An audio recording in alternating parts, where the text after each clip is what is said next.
Assalamu alaikum warahmatullahi wabarakatuh. Hello to my fellow teachers of Islamic Studies Call and Guidance of the Philippines Incorporated of the school year 2020 to 2021. Welcome to Flexible Learning Preparation for Quarter 3.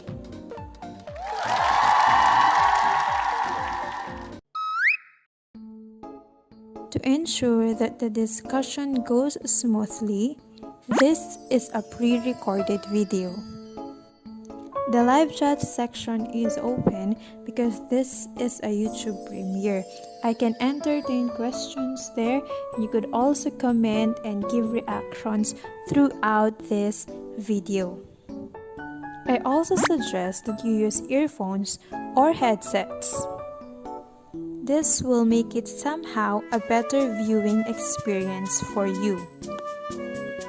There will be no handouts because this video itself is the handout. However, the forms that will be discussed here will have links. These links can be found on the description box below. You just need to click it and it will direct you to a Google Drive folder. Let's try the live chat section by having a roll call. Once your name is called and presented on the screen, kindly chat present.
These are now the objectives that we aim to achieve by the end of this session. First, that you recognize the importance of discussed forms in achieving a meaningful and successful flexible learning class.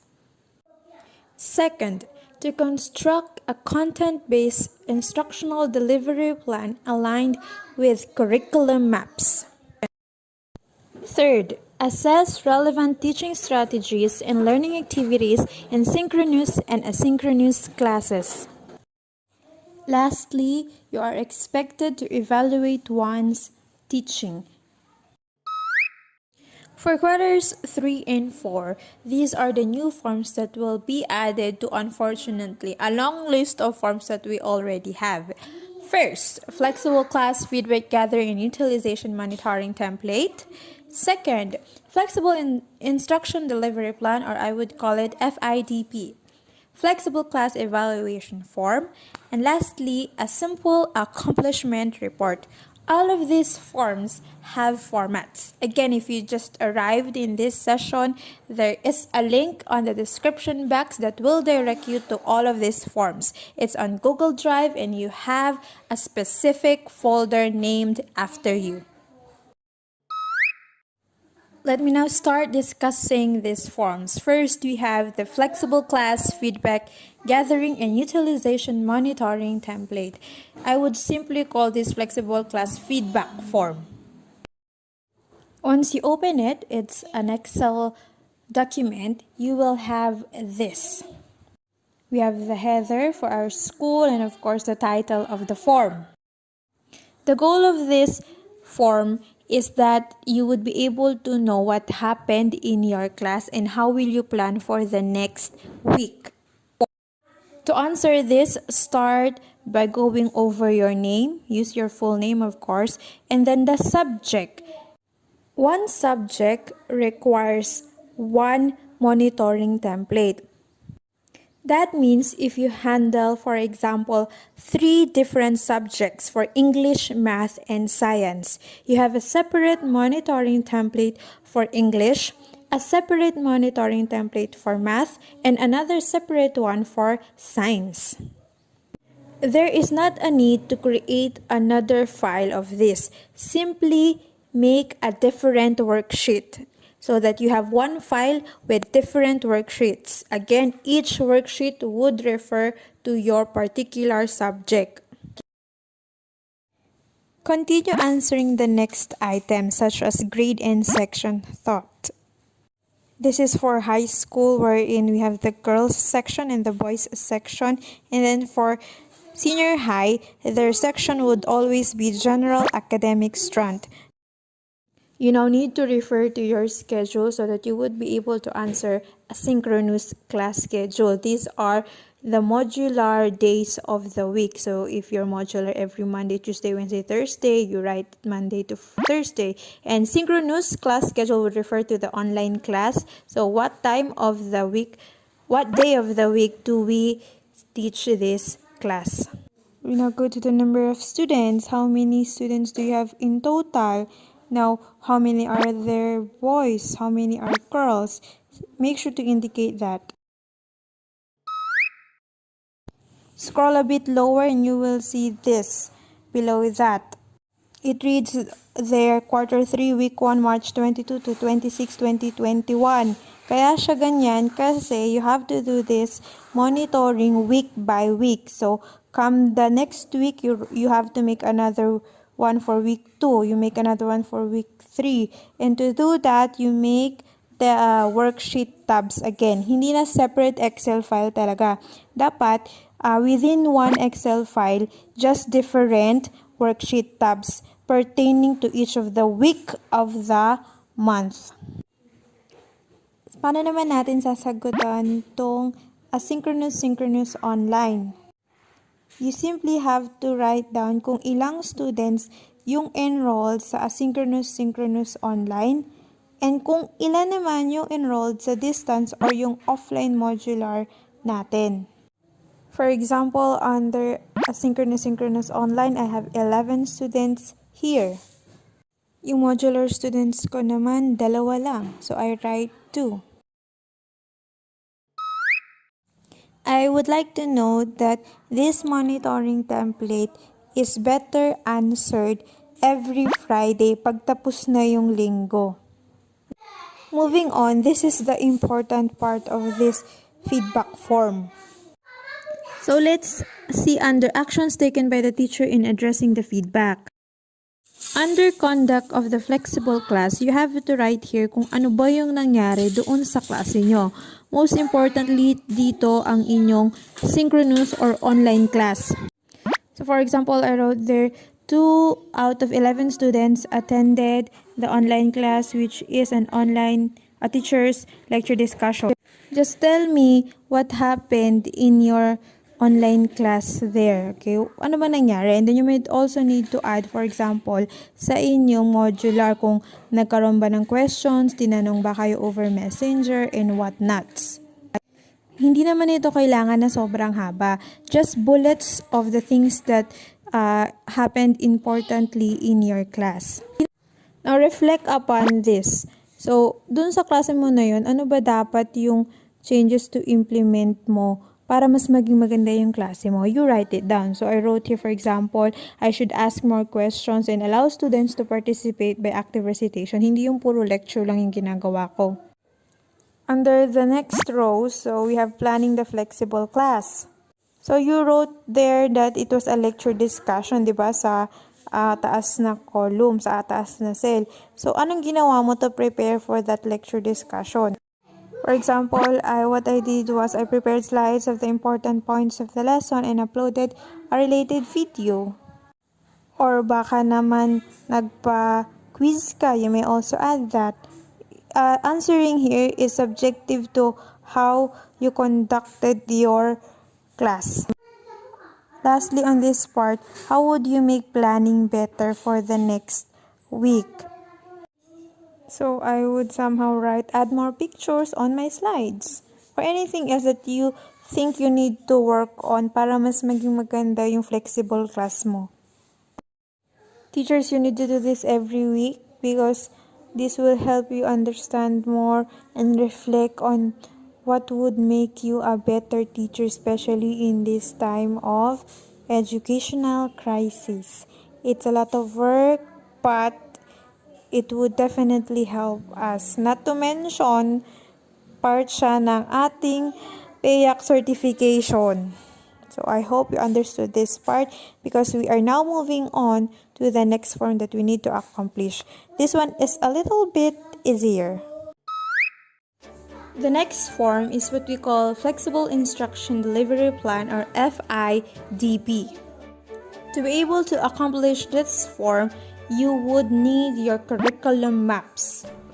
When I said this is an easier for compared to the first one, it's because we are just going to translate our curriculum maps into something a little bit more detailed. So it's not copy and paste, but it's a modified version of our curriculum map. And because we are already done with that, it will be a lot easier for us. If you're still not aware by this point of the video, the links to these forms are on the description box. It will direct you to a Google Drive folder with your name on it, and you just need to download it, or you can directly edit it there. This is what's supposed to be the content of the file once you open it. So you have there the headers, of course. Note that FIDP is by subject. So if you have 5 subjects, therefore you need 5 different delivery plans. This is not Excel wherein you have one document with different tabs. This time around, again with the 5 subjects, 5 different Word document files aptly named by the subject so that I could easily check it once I check the Google Drive folders. There is a saying that if you fail to plan, you plan to fail. Therefore, you should have this flexible instruction delivery plan para malaman kung ano yung gagawin nyo for that quarters. That is the goal of FIDP. So you need to answer items. So let's start with the grade. So you know the grade level. And then you have the quarter. If you are teaching a senior high school subject, this is not quarter. Dapat this is a semester. You compute yourselves as well, or baka available na siya dun sa curriculum guides nyo, yung number of hours required for that subject in that quarter. If it is not available in your curriculum guide, then you can just compute it naman using our calendar and your class schedule. In answering prerequisite, junior high school teachers, elementary and kinder teachers will skip this one. Prerequisite is strictly for senior high school teachers. Kasi ang subjects natin ay kailangan na ipasa muna itong subject na to bago nila matake yung subject for that semester. We have subject description. You can find this in your curriculum guides. You just search online, maka-copy-paste na yan eh. Now, under culminating performance standard, okay, this is again found in your curriculum guide. Culminating means yung pinaka-final task nila for the quarter. Ha? Hindi lang basta performance standard, kundi yung one big event nila, one big task nila for that quarter. Check your curriculum guides, please. Now we've got the table. It's divided into 4 different parts.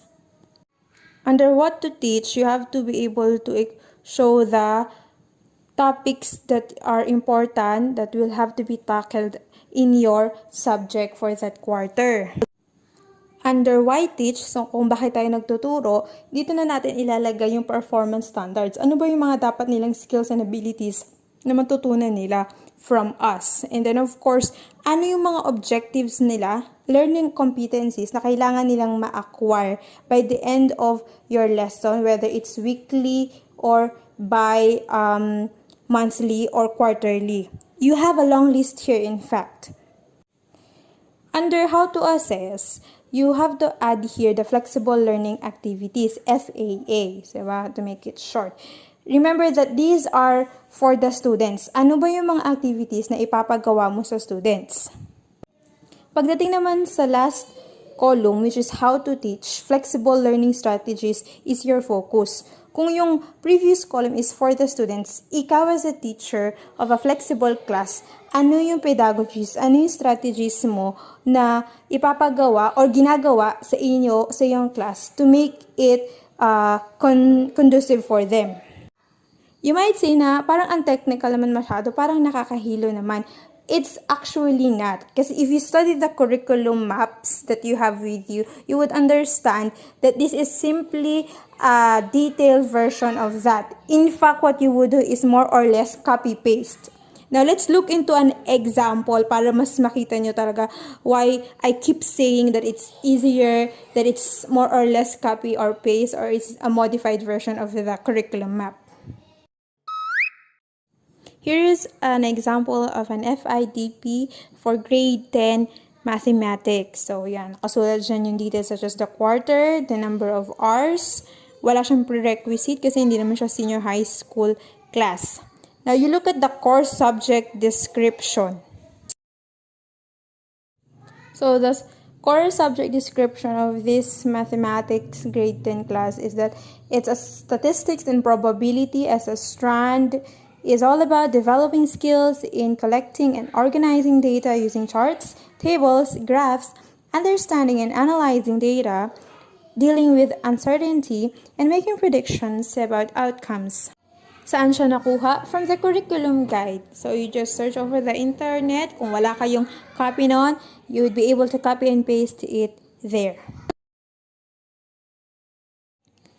Let's now dissect each of the 4 important columns.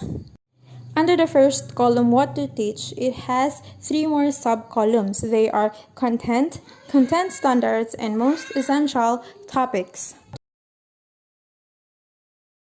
Zooming in, so eto na siya. So under content, ano ba for that quarter is yung pinaka-hawak or topic ng Math 10. For this quarter, its content is all about statistics and probability. This is a general topic, ha? Content standards of this statistics and probability is that the learner should be able to demonstrate understanding of key concepts of combinations. Saan makikita ang content standards? In your curriculum maps. If it's not included in your curriculum maps, baka lang naman, baka kasi iba yung na-open nyo, baka yung unedited. You can also find this on your curriculum guides online. What about the most essential topic? What is that one specific topic under statistics and probability that you have to target? Include that. So you're done with the first column. So you go to the next important one. In this column, why teach, you have to answer the performance standards and the learning competencies. Saan makikita ang performance standards? In your curriculum map. Ano ang learning competencies? These are the specific goals, the specific objectives that you have to present to your class. Ito yung dapat yung student goals. You will obviously realize that performance standards focuses a little bit generally, while learning competencies is a specific goal. Saan natin na naman ito makukuha? In our curriculum maps and in our curriculum guide. Unless you want to modify your lessons, again, you think na parang na-understand mo na parang pangit yung pagkagawa po ng for the third quarter of the curriculum map, you may modify it to make it better. That's in fact the objective of this plan naman, to see how well you would prepare for your class. What you need to do now is, on the sample FIDP, nandun siya sa link, ha, nakalagay mismo sample FIDP. You have to scroll down. Under the learning competencies column, nandoon yung attitudes. Attitudes is the equivalent of the institutional values found in our curriculum map. So you just have to get it from there and write it under the attitudes column. Zooming in on the last two important columns, the activities for the teachers and the strategies by the teachers. So you have here, you know this one already, it's found in your curriculum map. Ano yung activities na ipapagawa mo? That's how to assess. Scroll down on this sample FIDP plan na makikita sa link. You will see there a list of flexible assessment activities. Kung hindi kayo satisfied doon sa nasa curriculum map nyo, I added a bit more specific list of that. The same goes well with how to teach. How to teach is what are the things that you as a teacher would do in order for them to be able to get that assessment from how to assess. So, ikaw ay magbibigay ng printed resources, learning materials, and modules. You are also doing asynchronous and synchronous learning modality. Ano pa yung mga strategies mo? You scroll down onto this Word document file, you will see a bullet list of formative flexible learning strategies I have prepared for you. You just need to study your curriculum map and you will understand that these two columns here on FIDP is already reflected in your curriculum maps. Ladies and gentlemen, that is our FIDP. It's a modified curriculum map. Another easier one here is an evaluation form. Evaluation is important. I will evaluate you come third quarter, both announced and unannounced. Yung gagamitin ko doon will be the same one that you will use to evaluate yourself. What we need to do first is that let me just see how will you evaluate yourself. There is a link on the description box again. Diba? You have seen it by now. The link will direct you to a Google form. You just need to answer it. The content of this one is simple. Ito yung bahagyang pinakita ni Ma'am Paglinawan on our previous meeting. You will be assessed with how you communicate with every student. Do you provide inclusive access of learning materials to students who are enrolled in your class? Kayo ba? Ginagawa nyo ba yun? Do they have copies of the modules for the week, whether they're online or whether they're offline? Under this communication with every student as well, kayo ba as a teacher, do you tell your students on how they can reach you if they have questions? Do you as a teacher demonstrate a presence na talagang ikaw ay there to guide them? Ikaw ay teacher nila? Ikaw ay tutulong sa kanila? Do you as well make sure na palaging mo silang chine-check kung may concern ba sila? O baka naman hindi ka nagre-reply, tinadtad ka na ng messages ng student mo pero hindi mo pa rin siya nire-replyan. Or baka it's the other way around. Baka ikaw talaga todo tad-tad ka na ng messages, pati parent, pero hindi ka naman pala nire-replyan. So which are you? Okay, I know you've been doing well so much in this kasi you would always try to reach out to the students and the parents. What about you providing a good learning experience for your students? Do you tell your students how to make the best of their environment para matuto sila? Do you allow students to be creative and innovative to demonstrate their learning from an essential topic of the course into a performance-based output? Another point is that paano mo ina-assess, ginigradean yung students' learning? Do you give differentiated task by output, meaning isang topic pero iba't ibang outputs ang pwedeng gawin doon depende sa multiple intelligence ng mga estudyante mo? Do you also allow yourself to be open sa mga for communication? Magpapaschedule sila sa'yo para magpa-consult sila sa thesis na ginawa nila, sa project na ginawa nila kung okay na ba to? Or are you always not available for them? You as a teacher now, how do you handle your time sa klase mo? Do you have specific days and time na allotted for lecture, for reporting, for clarifications? Pagdating naman sa interaction, how well do you do? Do you allow your students to share their works, to discuss them, pati yung mga assignments nila? Can they talk among their classmates? Or baka naman puro ikaw lang yung nagsasalita, wala nang feedback from the students? Try to assess yourself on that. Lastly, the way you plan for your class is also evaluated. Do you prepare course learning plans that will help develop the competencies needed by the students? And then the last 2 points would be, do you create a flexible class of the course to teach? You've got submission of aligned courses learning plan. Nagagawa mo ba to? Ladies and gentlemen, it's always important for us to evaluate ourselves from time to time and to receive constructive criticism from our peers. If you're confident and you've done your best, complete kayo on all of this, then answer by picking the highest point. But if you're a bit shy, it doesn't matter. Just you have to be honest with the evaluation form, because by the time that I evaluate you, it will reflect. Okay, ladies and gentlemen, please use this evaluation form as a guide in your teaching and learning process. This is now the last form that we need to do. This is what we call the accomplishment report. You will also find a sample of this in the same folder that you've clicked using the link I've given in the description box. When you open it, this is what it's supposed to look like. So you have to answer, of course, the teacher's name, your full name, and the designation. It means, are you the advisor of this? Are you the advisor of that? Are you also a coordinator? You have to include that there.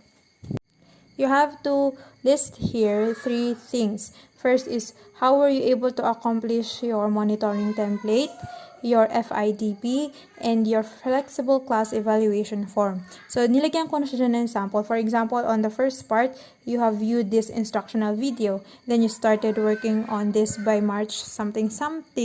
Then you submitted this on this date. Under naman sa FIDP, you viewed the instructional video, downloaded the form, and then you started to work on subject this by March 11, 2021. You've submitted it to, for example, FLC, or you've uploaded it on the Google Drive by March 12, 2021. Pagdating naman sa evaluation form, what did you do? You answered the form and submitted it by March 12, 2021. That's just pretty much it. Hindi ito kailangan novela. You just need to tell me how were you able to accomplish these forms. I've taken into consideration our workload and a lot of other variables. So these are now the deadlines for all the forms I've discussed here. On March 31, you should have submitted the flexible instruction delivery plan, the flexible class evaluation form. Ito, after nitong video, pwede na siyang sagutan agad. At the same time, by March 31, dapat napasa na rin yung accomplishment report. Pagdating naman sa flexible class feedback gathering and utilization monitoring template, every Monday ko siya i-check. Okay? So starting March 29, 2021, I will check it.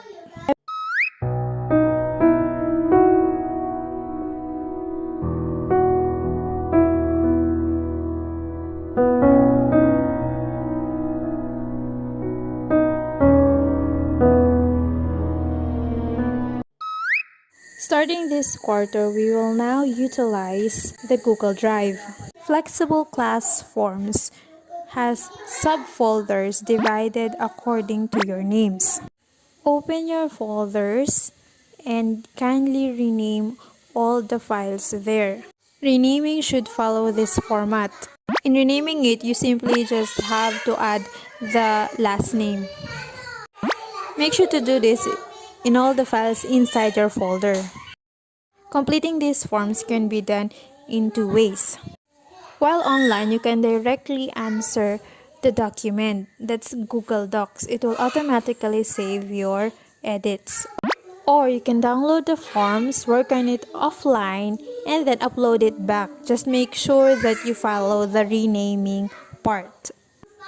Checking with the coordinators will be done here on the Google Drive, so there is no longer a need to send it back via email. You might be asking why I preferred this way. This is to show you that there are a lot of ways and platforms for you to deliver your lessons. YouTube is something that our students are greatly familiar with, so you can use that. The good thing about this is that as long as you have the link to this video, you can replay and rewatch if you had any confusion. Thank you for your time in this flexible learning preparation for quarter 3 video. This is where it ends.